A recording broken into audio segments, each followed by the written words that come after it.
আল্লাহ পাক রব্বুল আলামিন বলেন জিবরাইল হালিমায়ও কই দেখছে না, আমিনায়ও কই দেখছে না, তুমি দেখছো নি? জিবরাইল আলাইহিস সালাম বলেন, প্রভু হে, সমস্ত পয়গম্বরগণের কাছেই তো ওহী নিয়ে যাওয়া আসা আমি করছি। তামাম পৃথিবী চক্কর দিতে সামান্য সময় লাগে মাত্র, এর ভিতরে তামাম দুনিয়া ঘুরে ফেলি। আমি জিবরাইল ঘুরে ঘুরে দেখেছি মুহাম্মাদের চাইতে এত সুন্দর মানুষ আমি জিবরাইলও দেখি নাই। জোরে কর না। আল্লাহ রাব্বুল আলামিন বলেন, জিবরাইল সমস্ত মাখলুক গুলো বানাইছি আমি আল্লাহ। এবার শোনো, আমি আমার দোস্তের মতো সুন্দর করে কোনো মাখলুক বানাই না। ইউসুফ আলাইহিস সালাম সুন্দর, আমাদের নবীর চাইতে বেশি না। আল্লাহ পাক রব্বুল আলামিনের কাছে সম্মানী কারা আর জমিনওয়ালাদের কাছে সম্মানী কারা? জমিনের মানুষ সম্মান দেয় চেয়ার দেইকা, টাকা দেইকা, কার চেয়ার কত বড়, কার টাকা কত বেশি। আল্লাহ পাক রব্বুল আলামিন এইগুলো দেখেন না। মহান আল্লাহর কাছে যার তাকওয়া বেশি তারই সম্মান বেশি।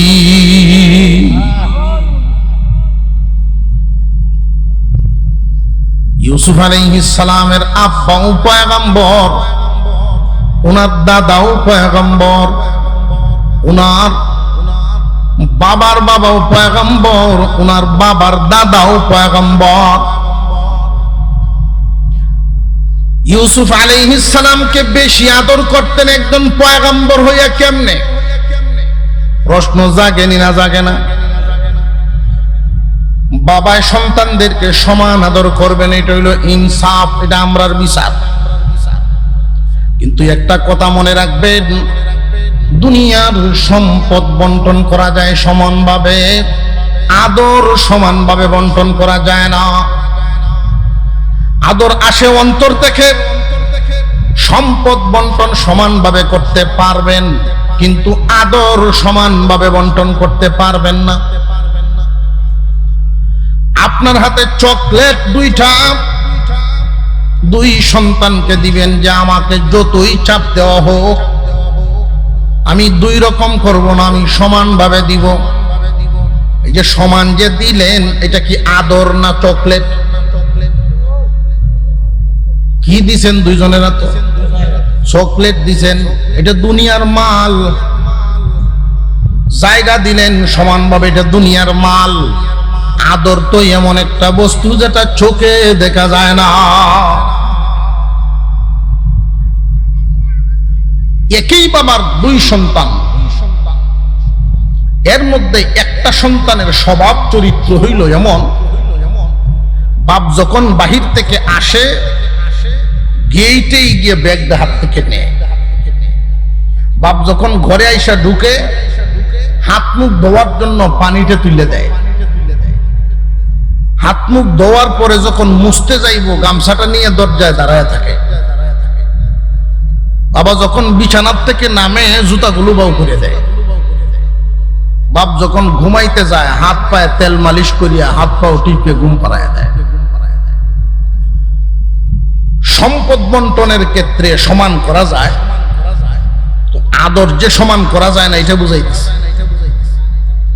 এই বাপ যখন একাই বসে থাকুক, মানুষের সামনেই থাকুক, এই দুনু সন্তানের প্রতি দোয়া করবে ঠিক, কিন্তু একটু টান ওই খাদেম ছেলের প্রতি বেশি থাকবে না? থাকবে না?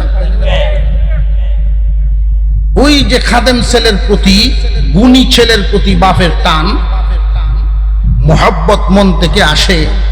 এটা কি বাবার দোষ না ছেলের গুণ? ইউসুফ আলাইহিস সালাম বাবার কাছ থেকে আদর বেশি পাইতেন, এটা ইয়াকুব আলাইহিস সালামের দোষ না, ইউসুফ আলাইহিস সালামের গুণে। ইউসুফ আলাইহিস সালাম চলতেন অন্যান্য ভাইদের মতো না। ইউসুফ আলাইহিস সালামের চাল চলন ছিল একটু ভিন্ন। অন্যদের চলাফেরা, উঠা বসা, খাওয়া দাওয়া যেই রকম, ইউসুফেরটা ছিল ভিন্ন। বাবার সাথে আচার আচরণ অন্যরা যেমনি করত, ইউসুফ আলাইহিস সালাম একটু ভিন্ন করতেন। ইউসুফ আলাইহিস সালামকে যে বেশি আদর করে, মনের টান অন্যান্য ছেলেদের কাছে ভালো লাগে না।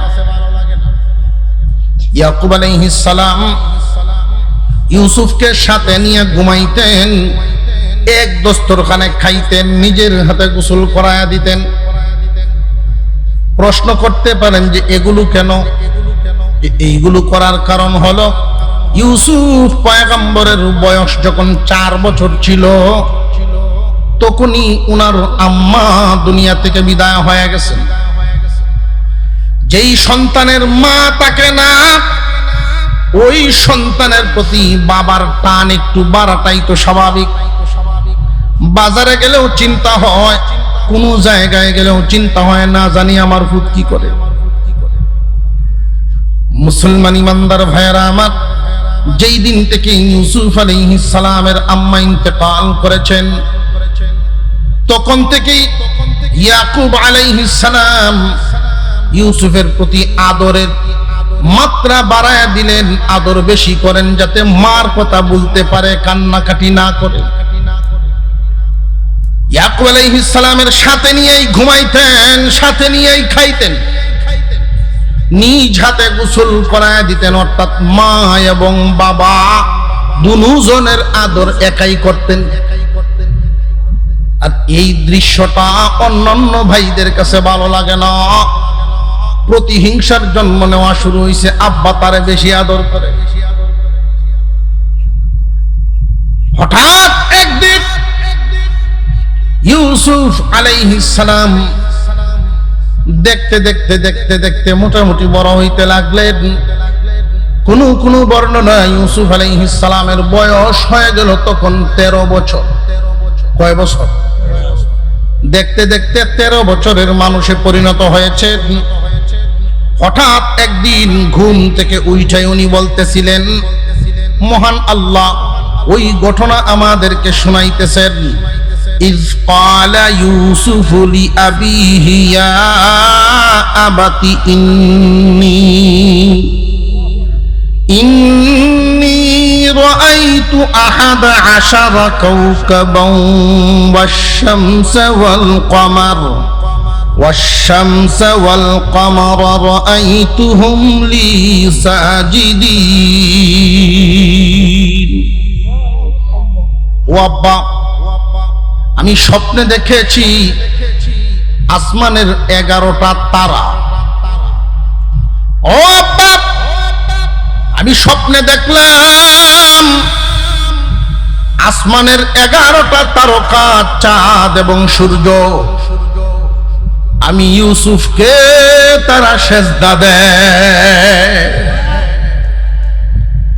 আমি স্বপ্নে দেখেছি আসমানের 11টা তারকা, চন্দ্র, সূর্য, ওরা সবাই আমাকে সেজদা করতেছে। এমন আশ্চর্য স্বপ্ন সন্তান যখন দেখলেন, বরকতপূর্ণ স্বপ্ন সন্তান যখন দেখলেন, তো বাবার কাছে বলাটাই তো স্বাভাবিক। স্বপ্ন আমরাও দেখিনি না, দেখি না হুজুর, দেখতাম কোন সময়, আমরা তো ঘুমাই হই না, সারা রাত খালি যায় উজা করি, ঘুমায় দিনও, আর দিনের ঘুমে তো গভীর হয় না। ঠিক না? ঠিক। আগে মানুষ যখন আর্লি ঘুমিয়ে যেত, সকাল সকাল ঘুমাইত, নিচ থেকেই ঘুম ছুটে যেত ভোরবেলায়। ভোরের হাওয়া গায়ে লাগে না অনেক বছর। এটা আমাদের স্বাস্থ্যের জন্য মারাত্মক ক্ষতি।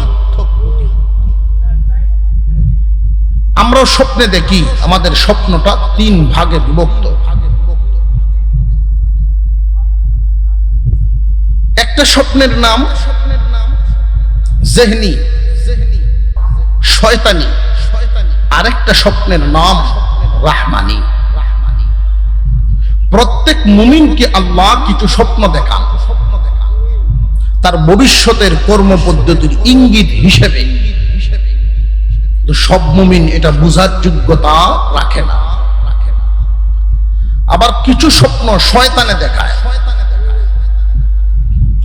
কিছু স্বপ্ন জেহেন থেকে আসে, জেহনি। এই যে সারাদিন যা করে স্বপ্নেও তা দেখে। সারাদিন একজন মানুষ ব্যবসায়ী দেখবেন ঘুমায়ও হয়ে করতেছে, এটা 11, ওইটা 15 টাকা, এটা 17 টাকা। তো বউয়ে পাশের থেকে ধাক্কা দেয়, কি ঘুমায় 11 টাকা 15 টাকা করতেছে। ছোট বাচ্চারা ঘুমায় দেখবেন দৌড়াইতেছে, ধর ধর ধর ধর, ঘুমো। এটা জেহনি। ইউসুফ আলাইহিস সালাম যে স্বপ্নটা দেখলেন, এই স্বপ্ন বর্ণনা করতেছেন কার কাছে? বাবার কাছে। উনি কি শুধু বাবা না একজন নবীও? নবীও। এখানে আমাদেরকে একটা শিক্ষা দেওয়া হয় যে তোমরাও যে স্বপ্ন দেখো, যদি স্বপ্নটা তোমার কাছে গুরুত্বপূর্ণ মনে হয় তাহলে কোনো গুরুত্বপূর্ণ ব্যক্তির সাথে স্বপ্নটা বলবো, যার তার সাথে না। যার তার সাথে স্বপ্ন দেখলে আর স্বপ্ন বললে এটার মূল্য কমে যায়, হালকা হয়ে যায়, উল্টা পাল্টা ব্যাখ্যা দিয়া দেয়। এক লোক ঘুমায় স্বপ্নে দেখছে যে কবর থেকে এক মুর্দা বাইরে আইয়া তার সাথে মুসাফা করে। গোরস্থানের মুর্দা তার সাথে মুসাফা করে, স্বপ্নে দেখছে। ঘুম থেকে উঠছেই বিবি সাহেবরে ডাকতেছে, ওরে কই গেছস তুই? সর্বনাশ হয়েছে। কি সর্বনাশ হয়েছে তোমার? আমি স্বপ্নে দেখি অমুক যে মারা গেছে কবর থেকে বাইরে আইছে, আয় আমার সাথে মুসাফা করতেছে, হাত মিলাইতেছে। তুমি এটা দেখতে গেল নাকি? আর কোন স্বপ্ন আসিল না, তুমি স্বপ্ন দেখতে গেলে? আমি এদিকে ইচ্ছা করে দেখছি। বিবি সব রান্নার যাইতে আসছিল, রান্নার তৈরি দিচ্ছে, মন খারাপ, মুর্দায় আটো ধরছে, তাহলে থয়ে যেত না।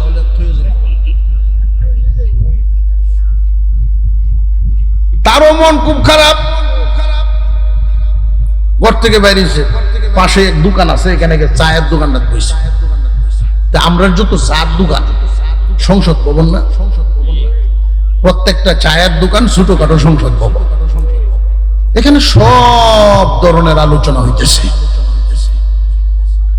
বুদ্ধিজীবী আছে, ডাক্তার আছে, ইঞ্জিনিয়ার আছে, সার্টিফিকেট নাই একটারও।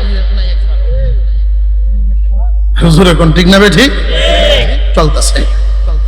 ওই জায়গা গিয়ে মনটা খারাপ, তো আরেকজন জিগায় কি ব্যাপার মন খারাপ? আর কইয়ের না, একটা স্বপ্ন দেখছি। ও কি দেখছ? আমি স্বপ্নে দেখি অমুক যে মারা গেছে মুর্দা, উনি কবর থেকে বাইরিয়া আমার সাথে হাত মিলাইতেছে। আরেক কোনার থেকে একজনে জবাব দিচ্ছে ব্যাখ্যা, তো তাহলে আর বেশি দিন টিকছই না। যাও আদা খান খাইছি, চায় থইয়া মনটা খুব খারাপ করিয়া মসজিদের ইমাম সব যিনি ছিলেন ভালো আলেম, ওনার কাছে গেছে। হুজুর আপনারে খুঁজতেছি। আপনি কে? ওই মহল্লারই, মসজিদ আইন আর কি, এই জন্য চিনেন না। ইমামের সাথে পরিচয় অত দরকার নাই। থানায় যদি নতুন ওসি আসে, দেখবেন নেতা ফেতা খেতা ফাতি নেতিটা আছে, সাক্ষাৎ করে, হুজুর স্যার আমি অমুক, আগের স্যারের সাথে খুব মিল আছে না নাই? ইমাম যদি নতুন কেউ আসে, 6 মাস গেলেও এই মহল্লায় তার বাড়ি। আমি মহল্লারই, মসজিদ আইনের জন্য চিনেন না। এটা খুব ভালো কথা, মসজিদও যে আইন না আপনি, এটা খুব ভালো না হুজুর, ভুলে হয়েছে। তো কেন লাগি না আসলেন? যে একটা স্বপ্ন দেখছি। যে কি স্বপ্ন? স্বপ্নটা হলো আমি এক মুর্দার সাথে হাত মিলাইছি, উনি কবর থেকে বাইরে আমার হাত ধরছেন, মুসাফা হইছে। হুজুর বললেন একটু ভালোই চলেন, নামাজ কালাম ঠিক করলেন। তাহলে ওর তো হেডেই আমার আরো মানুষ কইছে যে আমি বেশি দিন টিকতাম না। তো হুজুর হাসতেছেন আর বলতেছেন যে আরো মানুষের কাছে বলতে গেলেন কেন? আপনার স্বপ্নের ব্যাখ্যা হলো কোন জেল কাটুইয়া আসামি আপনার সাথে মুসাফা করবে। গুরুস্থানের একটা রূপ জেলখানা, আর জেলখানার একটা রূপ গুরুস্থান। হুজুর জানটা বাঁচাইলেন কোন রকম। তখন গিয়ে মনটা একটু শান্তি হয়েছে, চারটা খায় বাড়ি গিয়া। 2 দিন পরেই তার এক শালা ফল ফ্রুট লই আইছে জেল খাটিয়া, জামিনে আইছে, দুলাভাইয়ের সাথে সাক্ষাৎ করতে আইছে।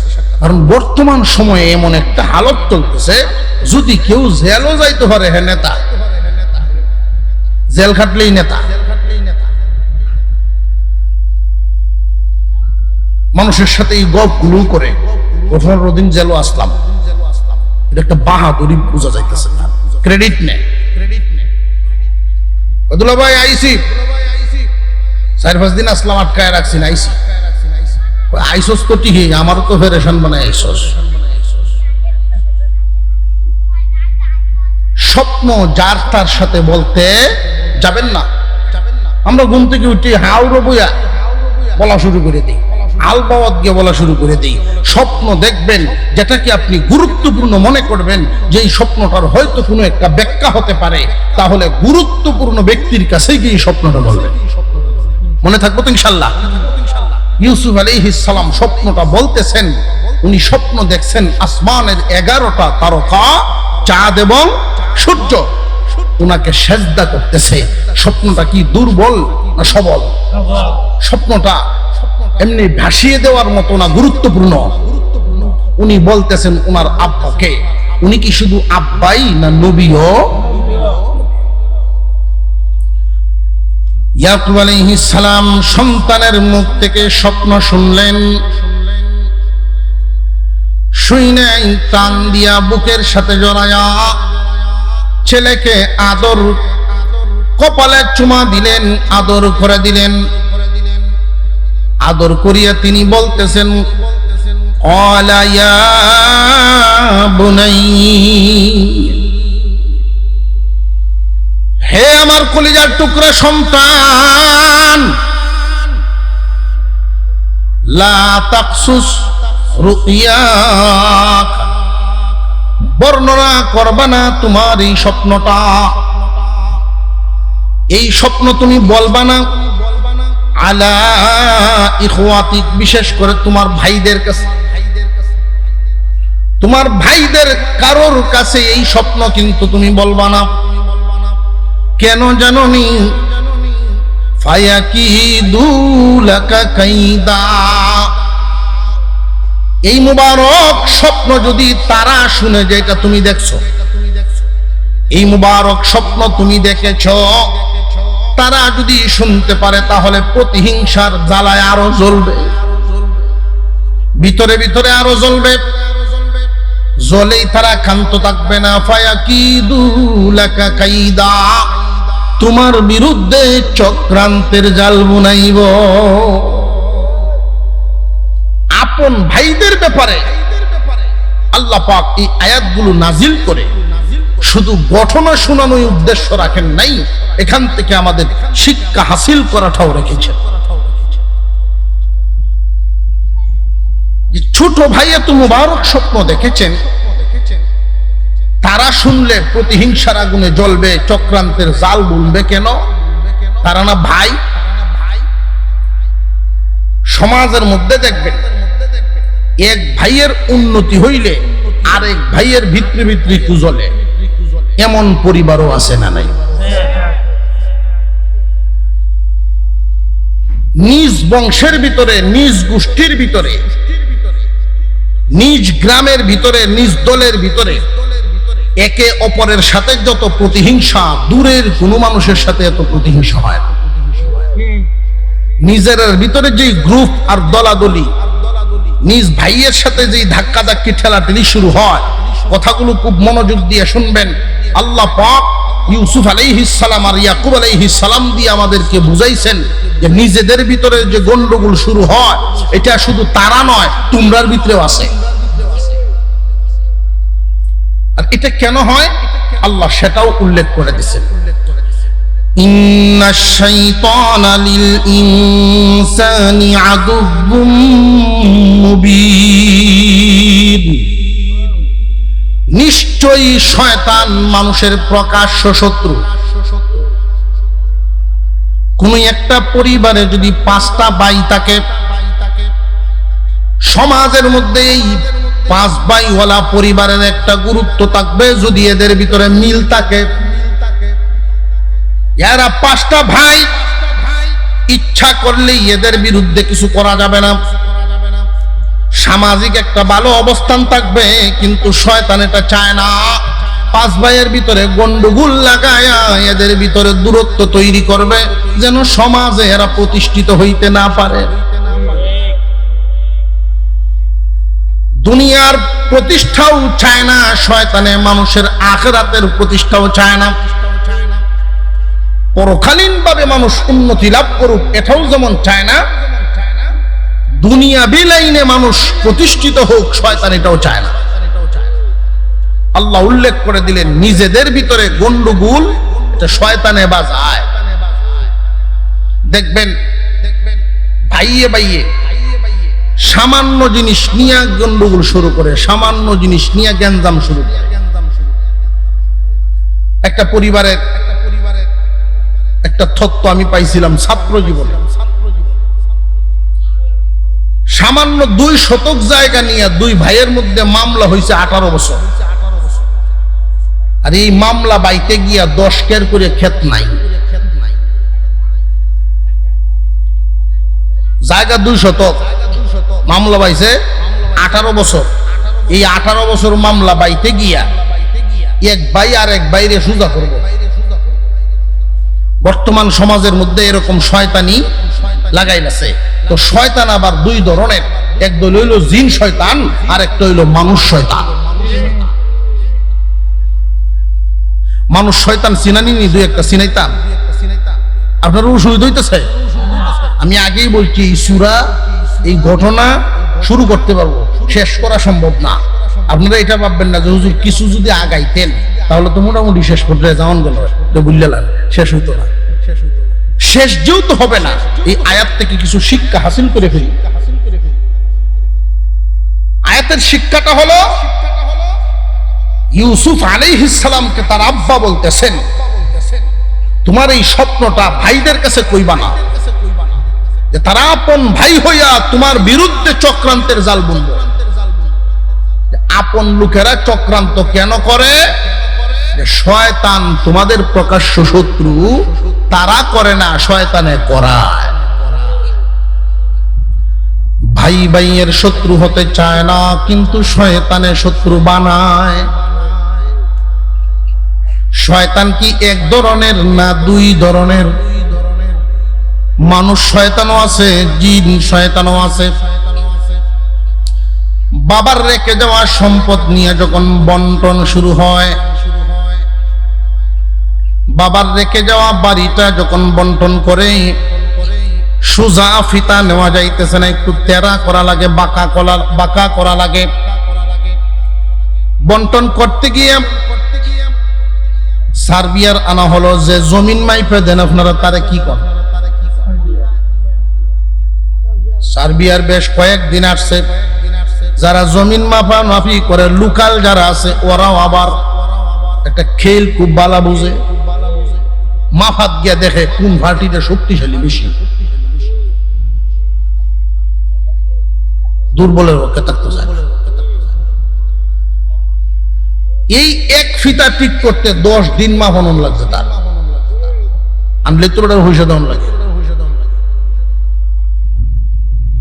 ছোট বাইরে এক দলে বুঝায় আধ হাত জায়গা এক হাত জায়গা তোমার বড় ভাইয়ে তোমার লাগিন ছাড়ে না, বাপ নাই জায়গা বড় ভাই, বড় ভাই যেহেতু তোমার প্রতি একটু দয়া দেখাইতেও পারে না, তুমি ছাড়তাকের লাগি তুমিও ছাইরো না, পরে দেখাম না দুনিয়ার কেডা আছে তোমার এমতে নেয়, আমরা আছি তো তোমার ভিসে। এই যে সাহস দেওয়ালা ভাইয়ে মনে করতেছে যে আমার পিছনে শরীর দাঁড়াইছে, কিন্তু উনি হলো শরীরের রূপে মানুষ শয়তান। আর আরেকজন বড়ডারে ডাকে নিব, বাপ নাই জায়গা তুমি বড় ভাই, তোমারে কি মূল্যায়ন করলো? দয়া তো বহু দেখাইছে, আমরা তো দেখছি ছোটবেলার থেকে এটি ফালছ স্পিরিট তুলে বাইরের রাগ তুলে, ছোটবেলার থেকে ফাইলে এত কিছু করার পরে কি বদলাটা দিল তোমারে? এখন তো তোমার নিজেরও সংসার আছে, আর ছাড় দিও না, তুমি মামলা দেও, যাও মামলা করো, পয়সা যদি না তাহে আমি তো আছি, পয়সা নিজের আত্ম দিয়া নিয়ে বেটা মামলা করাই।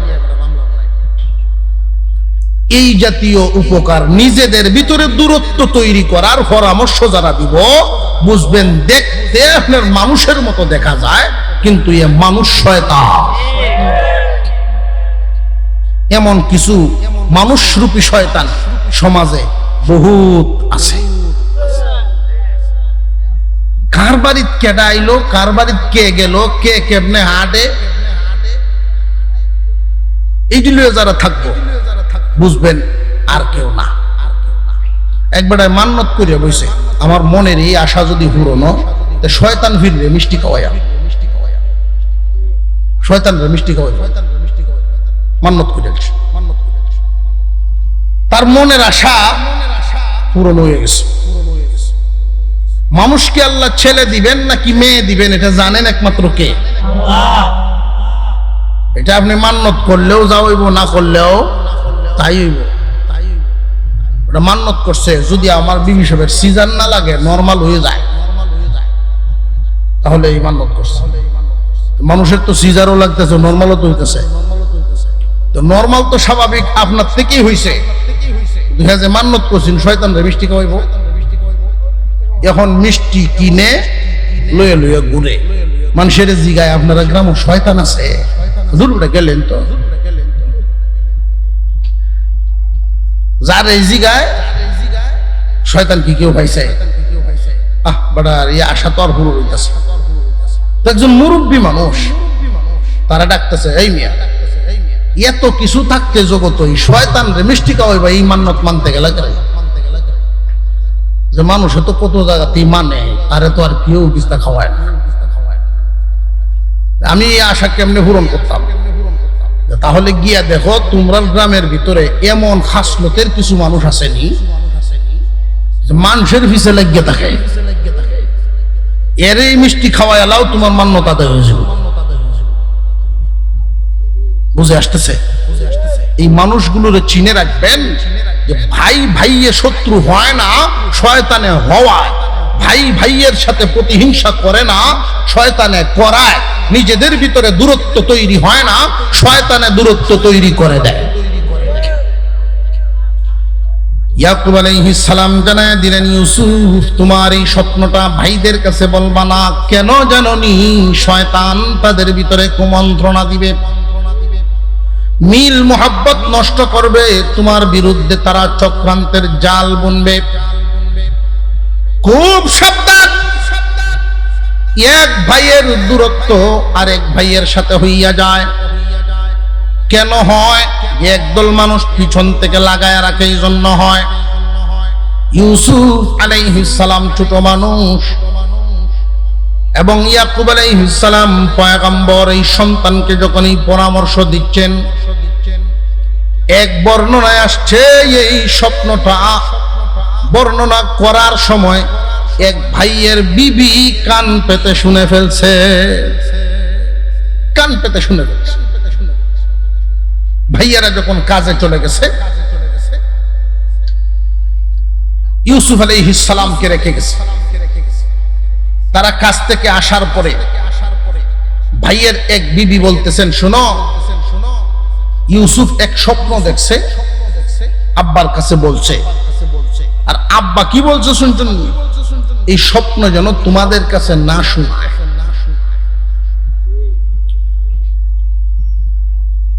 যে তাই নাকি? বলে হ্যাঁ। আমরা যে মনে মনে ধারণা করি যে আব্বা ইউসুফরে বেশি পছন্দ করে, বেশি পছন্দ করে, এখন তো বুঝতে পারছো আর সহ্য করা যায় না, আর মানিয়ে নিতাম না। এখন কি করবা? আল্লাহ পাক সেই কথাও তুলে ধরছেন কুরআনুল কারীমের ভিতরে, উকতুলু ইউসুফ, ইউসুফকে মেরে ফেলো। নাউযুবিল্লাহ। ইউসুফকে মেরে ফেলো, আও ইতরাহুহু আল্লাহ, আও ইতরাহুহু আল্লাহ। ইউসুফকে মেরে ফেলো, আর না হয় দেশান্তর করিয়া দাও। আব্বা ইউসুফকে বেশি আদর করে, এতদিন মুখে মুখে বলতাম, এখন তো প্রমাণ হয়ে গেছে আসলে উনি যে বেশি আদর করেন এটা কি বাবার দোষ না ইউসুফের গুণ? ইউসুফ আলাইহিস সালাম ভাইদের সাথে চলতেন, উঠা বসা করতেন। ইয়াকুব আলাইহিস সালাম মাঝে মাঝে ভাবতেন আমাদের পর দাদা মুরব্বী ইব্রাহিম আলাইহিস সালাম পয়গম্বর ছিলেন, এরপরে এই দায়িত্ব পালন করেছেন ইসহাক আলাইহিস সালাম, তারপরে এই দায়িত্ব পালন করেছেন ইয়াকুব আলাইহিস সালাম। উনি মনে মনে ভাবেন আল্লাহর নাম এই জমিনে কে প্রচার করবে, এই পতাকা কে উঠায় রাখবে? আমার 12 জন ছেলে সন্তান, এই 12 জন ছেলে সন্তানের মধ্যে কে এই দায়িত্ব পালন করবে? উনি যখন ছেলেদের দিকে তাকাইতেন, নবীওয়ালা একটা নজর আছে আর সাধারণ মানুষের একটা নজর আছে। 2 নজর কি সমান না বেশ কম? উনি যখন নবুয়তের নজর দিয়ে তাকাইতেন, ইউসুফ আলাইহিস সালামের কপালে নূর দেখতে পাইতেন। ইউসুফকে যে বেশি আদর করতেন কারণ আছে না নাই? ছেলেরা এটাকে প্রতিহিংসায় রূপ দিল, আর সহ্য করা যায় না। উকতুলু ইউসুফ, ইউসুফকে মেরে ফেলো, আও ইতরাহুহু আরদা, অথবা দেশান্তর করো। কথা এখানে 2টা, হয়তো মেরে ফেলো আর না হয় বাড়ি সারা। এমন জায়গায় দেশান্তর করবা জীবনে কোনোদিন যেন ইউসুফ বাড়িতে আসতে না পারে। যখন ইউসুফ আর আব্বার সামনে থাকবে না, আমাদেরকে আদর করা ছাড়া আব্বার আর কোনো গতি থাকবে না। আমাদের দিকে তখন পুরাপুরি আদর চলে আসবে, পুরা নজর আমাদের দিকেই চলিয়া আসবে। তো সব ভাইদের অন্তরে দয়া মায়া কিন্তু সমান হয় না। দেশান্তর করা এক ব্যাপার, জানে মারা আরেক ব্যাপার। অপরাধ কি 2টা সমান না বেশ কম আছে? এক ভাইয়ে জবাব দিলেন না, জানে মারা যাবে না, হত্যা করা যাবে না। রে ভাই সকল, আব্বার নজর যদি আমাদের দিকে আনতেই হয়, ইউসুফকে হত্যা করা যাবে না, জানে মারা যাবে না। আমাদের কাজটা যদি হইয়া যায়, জানে মারার দরকার কি? জানে মেরে ফেললেও যেইভাবে আব্বার চোখের আড়াল হবে, দেশান্তর করলেও তো চোখের আড়ালেই হইল। আমাদের উদ্দেশ্য হইল পিতা পুত্রের দূরত্ব তৈরি করা। আমাদের উদ্দেশ্য যদি সফল হয়, তাহলে কাজটা করাটা ছোট যে অপরাধ হইতে করা দরকার। কথা বুঝে আসতেছে? ইউসুফ আলাইহিস সালামের ভাইয়েরা যদিও এখানে খারাপ লোকের ভূমিকায় তারা, যদিও তারা খারাপ, কিন্তু চিন্তা করে দেখেন এখানে তারা হিসাব মিলাচ্ছিল যে আমাদের উদ্দেশ্য যদি সফল হয়ে যায় তাহলে আমাদের মাথার উপরে যেই পাপের বোঝাটা নিব, বড়টা নেওয়ার দরকার কি, ছোটটা নিব। আল্লাহর প্রতি বিশ্বাস এদের ছিল না? ছিল না। পরকাল মানত, বিশ্বাস করত, হাসরের মাঠে যে বিচার হবে এটাও তারা বুঝতো। এই কারণে এই চিন্তাগুলো করতেছেন। আমরাও তো দুনিয়াতে চলতে ফিরতে অনেক সময় এইরকম সম্মুখীন কোনো কিছুর হয়ে যায়, তখন একজন জ্ঞানী বিবেকবান আল্লাহ ভক্ত মানুষ এই চিন্তাটা করে, যদি আমি ছোট একটা অন্যায় করে বিশাল একটা উদ্দেশ্য সফল করতে পারি তাহলে আমি বড় অন্যায় জীবনে করব কেন? আর আমরা তো বড় আর শুধু নাই, সুযোগ পাইলেই গলা কাটি। হিসাব নিকাশ করে কাজ কাম করা, জীবনে চলার পথে ফরজ, ওয়াজিব, সুন্নত, মুস্তাহাব। ফরজ, ওয়াজিব, সুন্নত, মুস্তাহাব, এগুলোর মাপকাঠি আছে না নাই? এক একটার সীমারেখা, এক একটার শ্রেণী আছে। আমরা কোনটার কোন জায়গায় রাখা, অনেক সময় সুন্নত পালন করতে গিয়া ফরজ ছেড়ে দিছি, মাকরু থেকে বাঁচার জন্য হারাম করে বসছি। আমরার অবস্থা হইল একবার গ্লাস দিয়া একটা কাপ দিয়ে মদ খাইতেছে, মুস খুব লম্বা লম্বা, মুসটা তুলা দে লয়, মুসটা তুলা দে মদ খায়। আরেকজনে জিগায় মদ খাইতেছ, মুসটা তুলা দে কিন লাগি, মুস ভিজাইয়া খাওয়ান মাকরু এর লাগি। মুস ভিজাইয়া খাওয়ান মাকরু, খাইতেছে কিতা? এটা কিতা? এরার যে অবস্থা, আমাদের চাল চলনের অনেক ক্ষেত্রে এই অবস্থা। নফল কাজগুলোর জন্য ফরজ ছেড়ে দেয়, পাল্লা দিয়ে মাপতে জানি না, স্কেল নাই, মাপকাঠি নাই। ইয়াকুব আলাইহিস সালামের ছেলেরা সিদ্ধান্ত নিল যে আমাদের উদ্দেশ্য হলো পিতা পুত্রের দূরত্ব তৈরি করা। জানে মারলেও যেমন দূরত্ব হইব চোখের আড়াল, দেশান্তর করলেও দূরত্ব হবে, আমাদের উদ্দেশ্য সফল হবে। সিদ্ধান্ত হয়ে গেল ইউসুফ আলাইহিস সালামের 11 ছেলে মিলে সিদ্ধান্ত নিলেন তারা দেশান্তর করে ফেলে। দেশান্তর যে করবা কেমনে নিবা? আব্বা তো চোখের আড়াল করতে চায় না ছেলেকে, চোখের আড়াল করবা কেমনে? চোখের আড়াল যদি করতে হয় আব্বাকে তো বুঝাইতে হবে। তো একদিন সফরে নিবেন সাথে।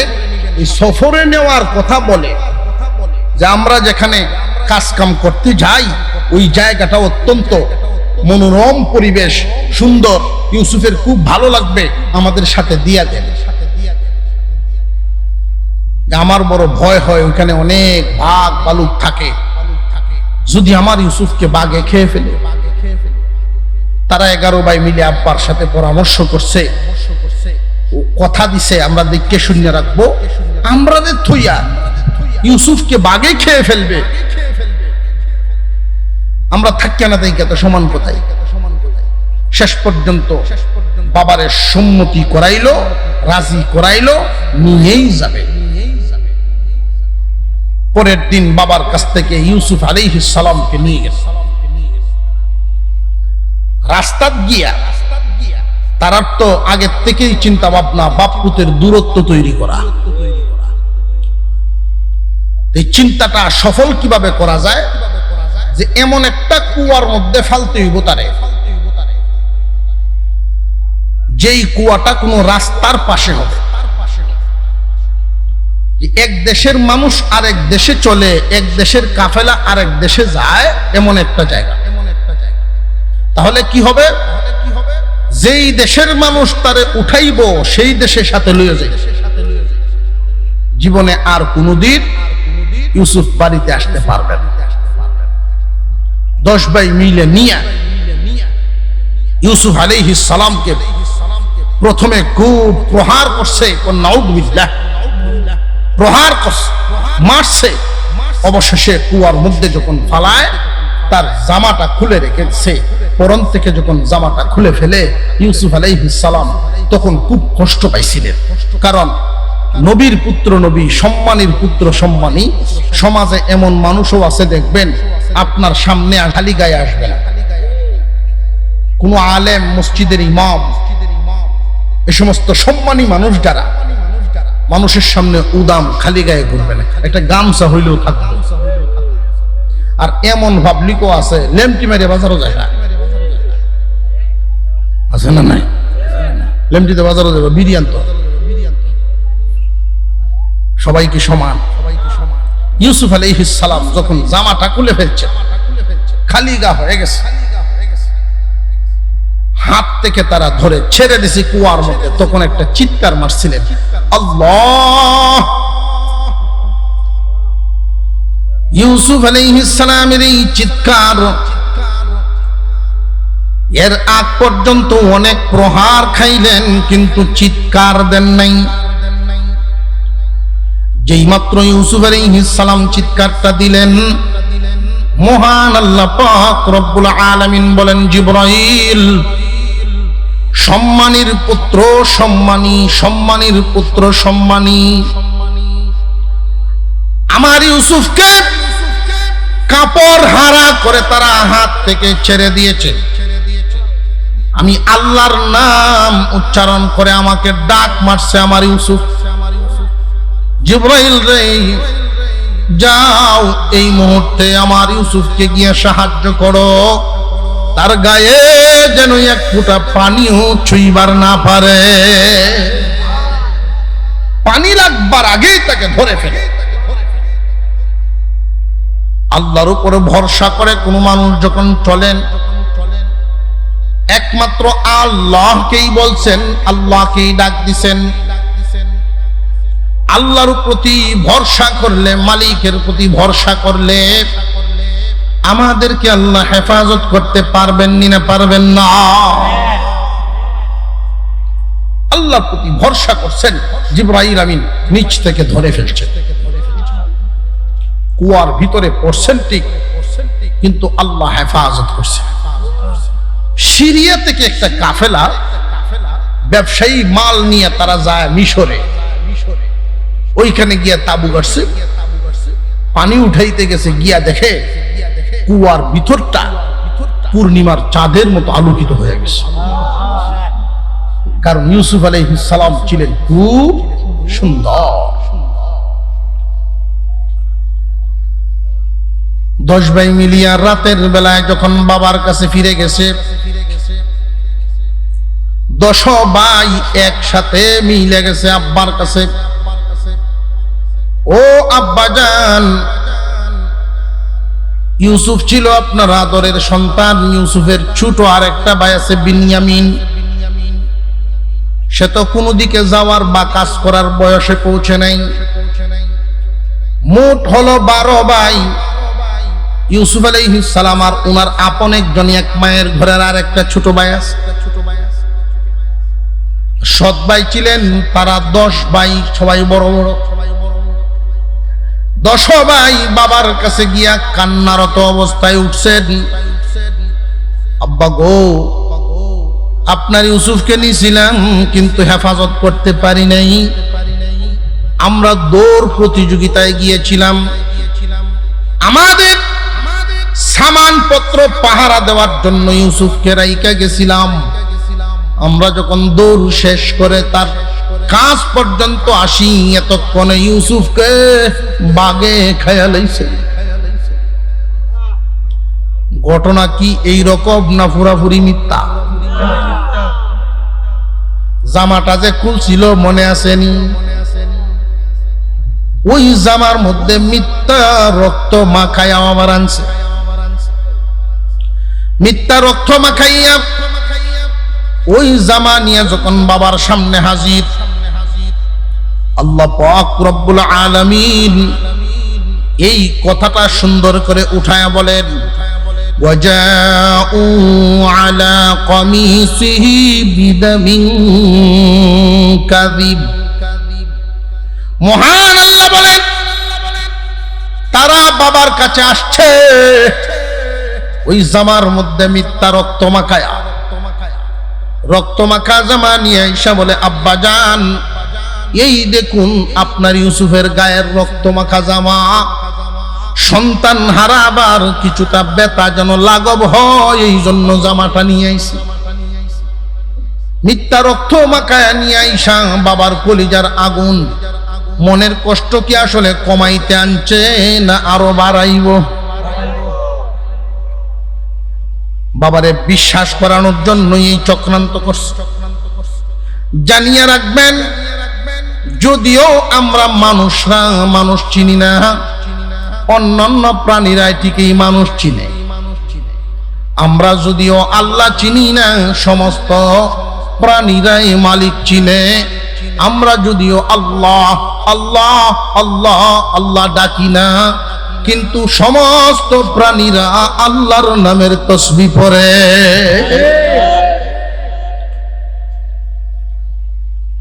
ইয়াকুব আলাইহিস সালাম জামাটা হাতে নিলেন।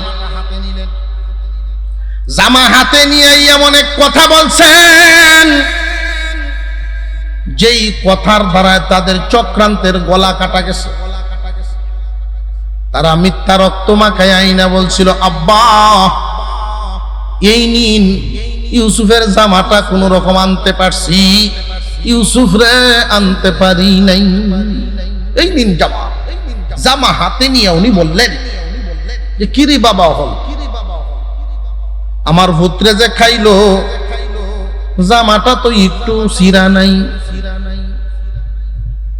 বাগে কোন দিক দিয়ে বাইর করছে, বুতামও ছিড়ল না, জামাও ফারলো না, বাইর করলো কেমনে? তবে যেই বাগে খাইছে রে, বড় শিক্ষিত বাঘ, যেই বাগে খাইছে বড় শিক্ষিত বাঘ। এখন তো এক ভাই আর এক ভাইয়ের দিকে ছায়া থাকে, ওইটা কি করলাম, এটা কেমন ভুলটা করলাম, একটু ভাইরে আনলে তৈল, ভাইরে যে আনবো, আমাদের ব্রেনটা কি আসলে আমরা চালাইতে পারি? চালান কে?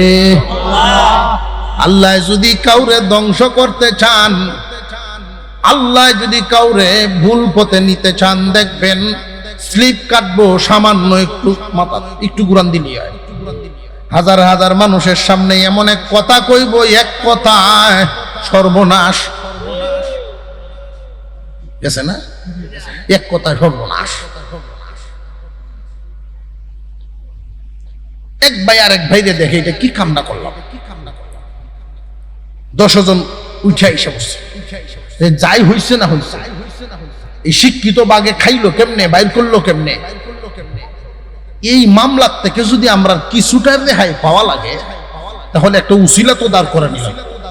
লও 10 ভাই মিলিয়া জঙ্গলে গিয়া এক বাঘ ধরে নিয়ে এসে, এই বাঘ ধরে নিয়ে আয়া দেখায়, আব্বা এই বাঘটাই খাওয়াছে, যে বাঘে তো আর মারতে পারতো না, আব্বা এটার উদ্ঘাটনও করতে পারতো না, আমরা বাচ্চা গেল।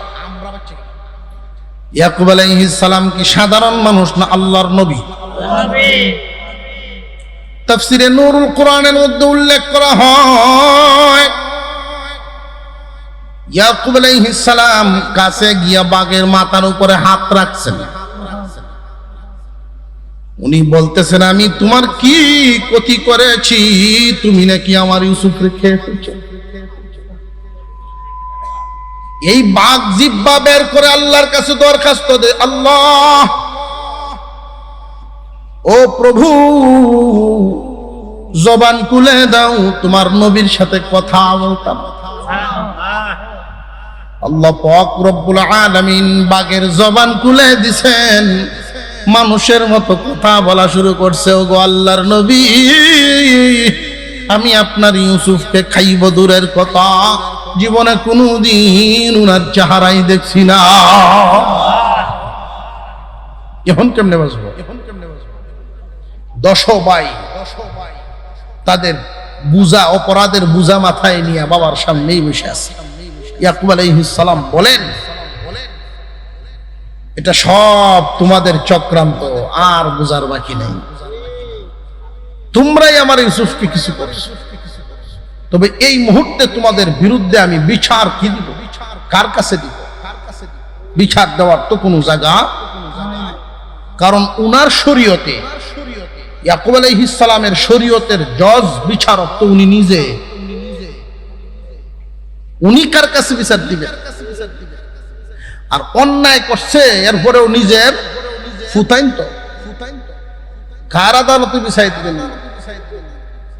শেষ পর্যন্ত ইয়াকুব আলাইহিস সালাম বলেন, এই মুহূর্তে আমার আল্লাহর আশ্রয় ছাড়া কোনো জায়গা নাই। উনি আল্লাহর আশ্রয় নিয়ে নিলেন। আল্লাহ, এই যে ঘটনা ঘটলো, এই মুহূর্তে তুমি ছাড়া আমার আর কোনো গতি। আল্লাহ বলেন, জিবরাইল, বাপে দিয়ে আমারও ডাকছে, বাপে আমারে ডাকে, আমারে স্মরণ করছে। সুতরাং যেই বাবা আমার উপরে ভরসা করে ফেলে, আমারে ডাক দিয়া দেয়, তার সন্তান হেফাজতের দায়িত্ব তো আমারই। ওই কাফেলাওয়ালা সিরিয়া থেকে আসছে, আইসা এখানেই তাবু গাড়ছে, সন্তানকে উঠাইছে, মিশরে লইয়া গেছে। মিশরে নিয়ে সাধারণ করে ঢুকান নাই, আজিজে মিশর বাদশার ঘরে ঢুকাইছে। 10 বছর সেখানে ছিলেন। আল্লাহ পাকের কুদরতি নীরব ভার্সিটি, 10 বছরে ওনাকে শিক্ষা দেওয়া হয় 161 ভাষার পাণ্ডিত্য। সেই দেশের তখনকার সময়ের সবচেয়ে শিক্ষিত ছিল সেই দেশের বাদশার পুত্র, রাজপুত্র। 160 ভাষার পণ্ডিত। পৃথিবীর কোন রাজা বাদশা তার সামনে যাইতে পারত না। আর ইউসুফ আলাইহিস সালাম 161 ভাষার পাণ্ডিত্য। দুইজন তর্ক করতেন ভাষায়। শেষ পর্যন্ত যখন ইউসুফ আলাইহিস সালাম আরবি বলা শুরু করছেন, সেই বাদশাহ বলছিল, এইটা তো আমি কোনো তথ্যই পাই নাই, এই ভাষা আপনি কি বলতেছেন, সেটা কোত্থেকে আনছেন? যেটা আমার আরেকজন আমার দাদার একজন ভাই ইব্রাহিম আলাইহিস সালামের যে 2 ছেলে, ইসহাক, ইসমাইল আলাইহিস সালাম যে মক্কায়, এটা তাদের ভাষা, আল্লাহ আমাকে শিখাইছে। অনেক লম্বা ইতিহাস। কুরআনুল কারীমের ভিতরে আমরা 2-4 কথা শুনতে পারি, আল্লাহর রাসূলের কথা শুনতে পারি, এই সমস্ত মুবারক মজলিসে হাজির হতে পারি, একমাত্র উসিলা হলো ওই সমস্ত দ্বীনি মাদারিস, দ্বীনি প্রতিষ্ঠান।